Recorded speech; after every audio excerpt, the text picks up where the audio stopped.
Assalamualaikum warahmatullahi wabarakatuh. Halo semuanya, perkenalkan saya Syara Tania dari kelas 10 IPA 5 dengan presensi buah.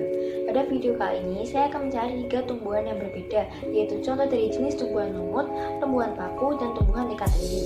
Sehingga video ini memiliki tema yaitu klasifikasi kingdom plantae, yang dimana video ini memiliki tujuan untuk mengidentifikasi karakteristik dari tumbuhan lumut, tumbuhan paku, dan tumbuhan tingkat tinggi, dan memiliki manfaat agar bisa mengetahui lebih dalam tentang habitat, klasifikasi, struktur batang, akar dan daun, cara berkembang biak, dan karakteristik lain dari tumbuhan lumut, paku, dan tumbuhan tingkat tinggi. Yang pertama ada tumbuhan lumut. Contoh dari jenis tumbuhan lumut yang saya temukan ini adalah lumut daun.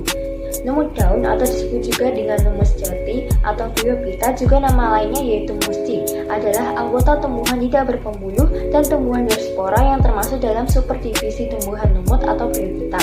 Lumut ini disebut sebagai lumut sejati karena bentuk tubuhnya seperti tumbuhan kecil yang memiliki bagian akar atau rhizoid, batang, dan daun. Habitat dari lumut daun ini bisa tumbuh di tanah gundul yang secara periodik mengalami kekeringan, di atas pasir bergerak, di antara rumput-rumput, di atas batu cadas, batang pohon, di rawa-rawa, dan sedikit yang terdapat di dalam air. Klasifikasi dari tumbuhan lumut daun ini yaitu kingdomnya plantae, divisinya Bryophyta, memiliki kelas Bryopsida, ordernya Bryopseales, familinya Bryopseae, genusnya Bryopsida, dan spesiesnya yaitu Bryopsida sp. Ciri-ciri dari tumbuhan lumut daun ini yang pertama yaitu fase dominan merupakan fase gametofit. Kemudian yang kedua, akar belum berupa akar, masih berbentuk rhizoid. Kemudian yang ketiga, reproduksi vegetatif dengan spora, reproduksi generatif archegonium menghasilkan ovum, dan antheridium menghasilkan sperma. Kemudian yang selanjutnya yaitu mempunyai struktur akar seperti daun. Kemudian bentuk tubuh berukuran relatif kecil baik berupa batang, daun, dan akar. Dan yang terakhir yaitu tidak mempunyai sel atau jaringan. Selanjutnya ada struktur daun, batang, dan akar dari tumbuhan lumut daun.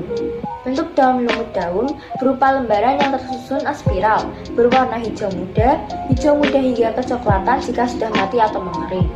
Batang tumbuhan ini melekat langsung dengan daun dan akar sehingga sangat sulit menentukan mana bagian akar, batang, dan daun.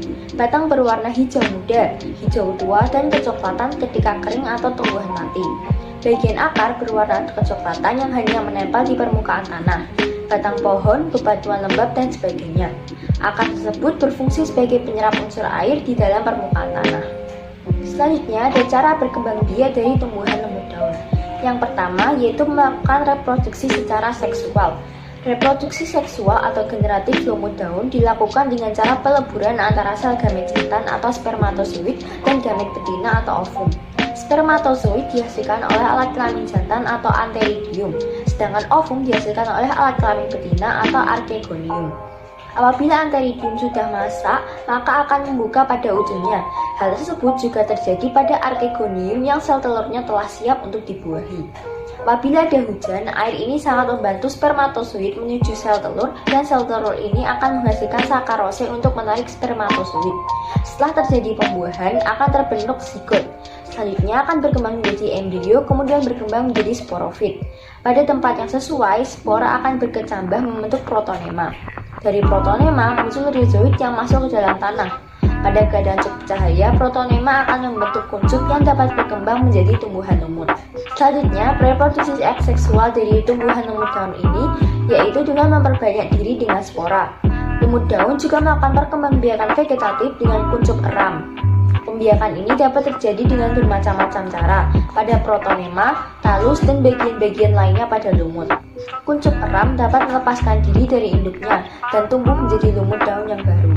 Nah, tumbuhan lumut daun ini juga memiliki berbagai manfaat, di antaranya yaitu meningkatkan kelembapan tanah sehingga tanah cocok untuk pertanian. Kemudian melindungi tumbuhan vegetasi perintis. Yang ketiga yaitu menjadi obat hepatitis. Yang keempat bisa menjadi pengganti kapas. Yang kelima, bantalan lumut di hutan dapat berfungsi untuk menyerap air dan salju. Kemudian dapat melindungi belah ikan, dapat memberikan oksidasi air pada ikan, dan menjadi sumber bahan bakar. Nah, yang selanjutnya ada tumbuhan paku. Tumbuhan paku merupakan sekelompok tumbuhan yang memiliki sistem pembuluh sejati atau Tracheophyta. tumbuhan paku disebut juga sebagai paku-pakuan atau pakis-pakisan. Contoh dari jenis tumbuhan paku yang saya temukan ini adalah tumbuhan Pteris vittata. Pteris vittata termasuk paku tanah, yaitu paku-pakuan yang hidup di tanah, tembok, dan tebing terjal. Kebanyakan jenis paku ini banyak tumbuh pada batu-batu atau pada tebing sungai yang menyukai kelembapan. Rimpangnya menjalar pada permukaan batuan dan akar-akarnya masuk ke celah-celah batu. Klasifikasi dari tumbuhan Pteris vittata yaitu kingdomnya Plantae, divisinya Pteridophyta, kelasnya Pteridopsida, ordonya Pteridales, familinya Peridaceae, genusnya Pteris, spesiesnya yaitu Pteris vittata. Ciri-ciri morfologi dari tumbuhan Pteris vittata ini yaitu yang pertama, tepi daunnya berbentuk sederhana dengan tangkai daun yang pendek, sehingga seolah-olah melekat pada batang dan memiliki anak daun yang panjang. Yang kedua, yaitu memiliki batang pendek, tegak atau rebah, yang dilengkapi sisik yang ketika masih muda akan berwarna hijau muda dan ketika dewasa akan berwarna coklat muda. Kemudian yang ketiga, panjang tangkai daun bisa mencapai 40 cm dan ditutupi oleh sisik ketika masih muda. Kemudian, bagian daun terlebar berada di atas daun keseluruhan. Semakin ke atas, semakin mengkerucut. Anak daun yang paling pangkal berukuran kecil. Yang terakhir, yaitu pertualangan anak daun menggarpu. Sorus terletak di sepanjang pinggiran daun, namun tidak mencapai ujung maupun dasar daun. Struktur daun, batang, dan akar dari tumbuhan paku atau Pteris vittata ini, yaitu untuk akar, paku ini adalah serabut yang tidak bercabang atau monopodia. Terletak pada seluruh permukaan rimpang, bentuk akar tipis dan kasar berwarna coklat.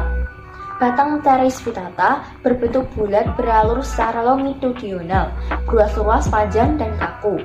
Permukaan pada batangnya halus, tetapi perlu diketahui bahwa batang paku-pakuan tidak selalu halus, tetapi kadang-kadang dihiasi dengan bentukan seperti rambut atau sisik berwarna hitam atau coklat, lapisan lilin, dan sisa-sisa tangkai. Pada batangnya tidak terdapat rambut. Ukuran batangnya biasanya berkisar kurang lebih 40 cm dan diameternya ada kurang lebih 25 cm. Warna batang Pteris vittata yaitu hijau kecoklatan dan bentuk percabangannya adalah percabangan menyirip. Jenis daun dari Pteris vittata adalah panjemuk menyirip. Tepi daunnya halus atau tidak bergerigi. Tepi daunnya rata.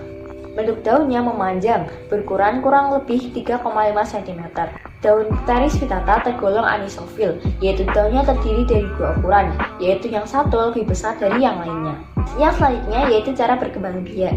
Cara berkembang biak dari tumbuhan paku ini yaitu dengan cara vegetatif dan generatif. Perkembangbiakan generatif dimulai dengan pembentukan spora yang dihasilkan oleh sporangium. Spora yang dihasilkan oleh sporangium merupakan hasil meiosis meiospora. Jika spora tersebut jatuh di tempat yang sesuai, maka spora akan tumbuh dan berkembang menjadi protalus atau protalium. Susunan sporofil pada sporofit bervariasi, mulai dari yang tidak berkelompok sampai yang berkelompok. Sporofil yang berkelompok ada yang tersusun antara lain, longgar, dan tidak longgar. Nah, yang selanjutnya yaitu ada manfaat dari tumbuhan Pteris vittata ini. Pteris vittata dapat dimanfaatkan sebagai kemampuan hiperakumulate atau menyerap sejumlah arsenik yang besar dari lahan. Pada umumnya, tumbuhan paku ini digunakan sebagai tanaman hias yang ditanam dalam pot, yang biasanya orang menanam sebagai tanaman pembatas. Ya, yang terakhir ada tumbuhan tingkat tinggi. Tumbuhan tingkat tinggi merupakan tumbuhan berbiji. Tumbuhan tingkat tinggi dikatakan sebagai tumbuhan berbiji sebab jenis tumbuhan ini merupakan jenis tumbuhan yang mempunyai akar, daun sejati, dan juga memiliki batang disertai dengan organ tambahan yang meliputi bunga dan buah. Contoh tanaman yang saya temukan dari jenis ini yaitu tumbuhan asoka. Tumbuhan ini tumbuh baik pada tanah sangat gembur dengan ketinggian 400 meter di atas permukaan laut. Bunga asoka tersebar di benua Asia dan Eropa. Tumbuhan asoka ini sering dijadikan sebagai tanaman hias yang ada di pekarangan rumah, namun ada juga bunga asoka yang hidup di hutan liar. Klasifikasi dari tumbuhan asoka ini yaitu memiliki kingdom Plantae, divisinya Magnoliophyta, kemudian kelasnya Magnoliopsida, ordonya Fabales, familinya Fabaceae, memiliki genus Saraka, dan spesiesnya yaitu Saraka asoka. Nah, yang selanjutnya ada ciri-ciri dari tumbuhan asoka ini. Tumbuhan asoka tumbuh secara majemuk atau bergerombol. Kemudian, ukuran daun pohon bunga asoka cukup kecil dengan bentuk oval di mana setiap sisi daunnya bergerigi dan meruncing. Pohon bunga asoka dapat tumbuh mencapai tinggi 7 meter. Pohon bunga asoka memiliki batang yang keras. Akarnya merupakan jenis akar tunggang yang tumbuh menjalar ke bawah. Batang asoka tumbuh tegak atau berbentuk bulat. Bunga asoka cenderung berwarna merah, terutama tanaman asoka yang tumbuh di Indonesia. Namun ada juga yang berwarna jingga dan kuning. Kepala sari bunga asoka terletak di bagian mahkota bunga. Daun tanaman asoka berbentuk lonjong dengan bagian ujung meruncing. Dan selanjutnya yaitu bunga asoka termasuk tumbuhan yang mampu bertahan lama, yaitu selama 3-4 bulan. Tanaman asoka mampu bertahan di kawasan bersuhu 45 derajat dengan tingkat kelembapan 70%. Nah, kemudian struktur akar, batang, dan daun dari tanaman asoka. Sistem perakaran pada tumbuhan asoka adalah tunggang dengan menjalar ke bawah agar dapat menopang ketinggian dari tumbuhan ini dan juga memiliki warna kecoklatan. Bentuk batangnya tegak dengan kayu yang keras serta dapat tumbuh tinggi hingga 7 meter.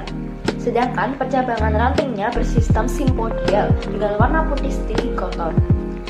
Daun yang dimiliki tanaman ini memiliki bentuk lonjong dengan ujung yang runcing. Pertulangan pada daun ini mirip dengan sifat tunggal. Lalu ada cara berkembang biak dari tanaman asoka. Pada perkembangbiakan generatif asoka dilakukan dengan cara penyerbukan. Penyerbukan bunga asoka dimulai ketika bunga ini berada dalam kondisi bunga asoka yang mekar ketika musim hujan. Semakin lama pembungaan bunga asoka sempurna, maka bunga ini akan menghasilkan sebuah cairan bening yang dapat ditemukan pada struktur anatomi bunganya. Lalu, hewan polinator hinggap dan menghampiri bunga asoka karena bunga ini dalam kondisi mekar dan cairan nektar melimpah. Ketika hewan polinator hinggap untuk mengambil cairan nektar, benang sari yang mencuat di antara kelopak bunga asoka tersentuh oleh hewan ini. Oleh karena serbuk sari dihasilkan oleh benang sari, maka serbuk sari akan mudah tersebar. Saat jatuh di butik bunga asoka pada kondisi yang tepat, maka bunga asoka akan mengandung pembuahan. Selain itu, proses pengembangbiakan vegetatif tanah asoka yaitu bisa dilakukan dengan cara stek atau cangkok. Nah, yang terakhir ada manfaat dari tanaman asoka. Tanaman asoka ini memiliki berbagai manfaat, antara lain yaitu meredakan stres dan menenangkan otot rahim, mengobati diare, mampu menambah nafsu makan, mampu menghentikan perdarahan dengan cepat, dan mengatasi kram dan peradangan pada beberapa bagian tubuh. Dari penjelasan di atas, bisa kita simpulkan bahwa di dalam kingdom plantae tidak semua jenis tumbuhan dapat digolongkan ke dalam karakteristik yang sama. Tiap jenis tumbuhan memiliki bentuk dan struktur yang berbeda-beda. Tidak hanya itu, secara habitat dan proses reproduksinya pun berbeda tiap jenisnya. Dalam kingdom plantae terbagi menjadi 3 divisi, yang dimana hal ini dibedakan berdasarkan struktur tumbuhannya. Struktur pada tumbuhan lumut, akar, batang, dan daunnya tidak dapat dibedakan, sehingga hal ini bisa dikatakan bahwa lumut belum mempunyai akar, batang, dan daun sebenarnya. Kemudian pada struktur tumbuhan paku, yaitu sudah memiliki akar, batang, dan daun sejati. Namun, jika dilihat pada tumbuhan tingkat tinggi, memiliki bagian tubuh yang lebih lengkap, yaitu akar, batang, daun, bunga, dan buah yang nantinya akan menghasilkan biji. Sehingga pada tumbuhan tingkat tinggi dapat secara jelas dibedakan akar, batang, dan daunnya. Walaupun dengan berbagai perbedaan, jenis-jenis tumbuhan tersebut dapat digolongkan ke dalam kingdom plantae, karena pada dasarnya semua tumbuhan tersebut memiliki daun yang dimana terdapat kandungan klorofil, sehingga bisa melakukan fotosintesis secara mandiri. Sekian video mengenai tumbuhan paku, lumut, dan tumbuhan tingkat tinggi yang bisa saya jelaskan. Mohon maaf apabila ada kesalahan dalam menyampaikan informasi atau salah kata dalam berkata. Terima kasih atas perhatiannya. Wassalamualaikum warahmatullahi wabarakatuh.